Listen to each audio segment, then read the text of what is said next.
Well, Cheryl, the 2025 PWHL expansion draft is now concluded, and a lot of big names came off the board. A lot also left off. So let's dive into it and start first with the expansion draft process. Finding out that it all started with the lottery, and whoever won the lottery then got to either choose the first overall pick or select second and third. And so Kara Gardner-Murray of Vancouver did win the lottery, and she opted to select first overall, and she went with Ottawa Charge defender Ashton Bell. And I think that probably took a lot of PWHL fans aback a little bit to see Ashton Bell go first overall. But Cheryl, she has been a player that has stood out to you. You even had her protected when we did a mock draft sequence. So what are your thoughts here on Ashton Bell going first? Well, I think she aligns and balances out this defense core. Now they have Ashton Bell to manipulate the blue line. And as I watched her over the course of the year, I really liked her ability to shut down and push to the outside. She's an excellent mobile skater, so when she turns in transition, if she has an active stick, she really can lead with and push to the outside. And I think that is absolutely pivotal as a defender to protect the middle of the ice. But I loved in the playoffs the way she played shutdown D alongside Jocelyn Larocque. She played some heavy, valuable minutes, shutting down the likes of Poulin and Stacey and doing a job there. But she also manipulated the blue line. She was able to open up lanes to fire the puck on net and get some much-needed offense from the blue line. So I think she's a real nice addition, a tough loss for the Ottawa Charge, who also lost Aneta Terelova. And she went second. So then up next was Megan Turner of Seattle, and she got to pick 2 and 3. She went with Aneta Terelova. She went with Hannah Bilka, which I think a lot of fans expected Bilka's name to be selected early. So those were the first 2 pickings from Megan Turner. And as you kind of look at her picks, the 7 here in this expansion draft from a bird's eye view, I'm stepping away saying, well done. A very skilled forward selection, in my opinion, picking players like Bilka, Eldridge. The blue line to me looks so well balanced. You've got a Wilgren in there, a Carter. Barnes, of course, was one of their first player signings. So when you look at the work here of how PWHL Seattle selected these athletes, what kind of stands out to you?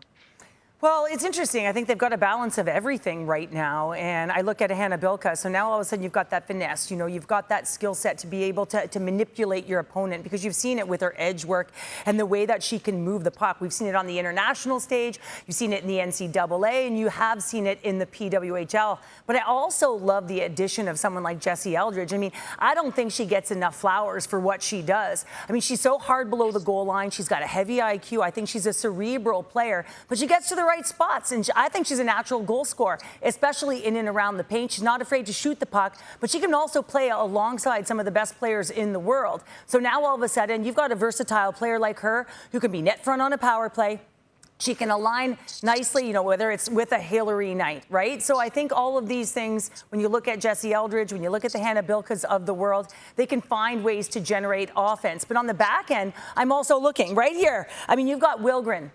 You know, you've got Kayla Barnes, but you've also got someone like Emily Brown. And for me, she was on my roster of 12. And the reason why was because she's a shutdown defender. You know, you want offense from the back end, but you also have to be able to shut it down. A simple, effective game that does the job with a good first pass, who also plays very physical. So I really liked, I think this is a very smart acquisition on their side.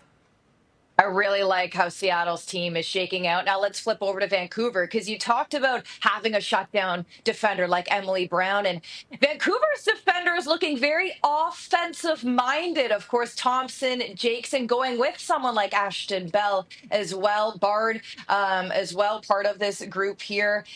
So we look at the way Vancouver went about constructing their roster as well. And I am surprised. I mean, Gosling did go a little bit earlier over to Seattle, rather, but Scepters fans come out knowing that Emma Malte will stay in Toronto. And Cheryl, I really thought Malte's name was going to be up there with the Hannah Bilkas going very early. And so she's going to stay in Toronto. So for you, Vancouver, the way this blue line in particular is shaking out, any surprises there for you? Well, it's interesting, right? I mean, when you look at, they went with Thompson and then they went with Jake. So you knew that they were looking for an offensive blue line, right? It's a different game. So there's the new wave, new look. So I never would have played in this league. I would have been the shutdown defender, right? But the activation on the blue line. So you've got that. Now all of a sudden you've got Bell. I think she also provides an element of good, strong one-on-one play. And then you've got Bard as well, who can also bring that defensive aspect to the game. I think this is going to be more of an offensive blue line, though, with more of a flair. I would expect that they'll look to activate, to jump in, try and create a four-player attack where they can. I think, when you look at Kara Gardner-Morey, she certainly knows what Thompson can do. She played with her at Princeton, actually was one of the ones who turned her into a defender full-time because she started there as a forward.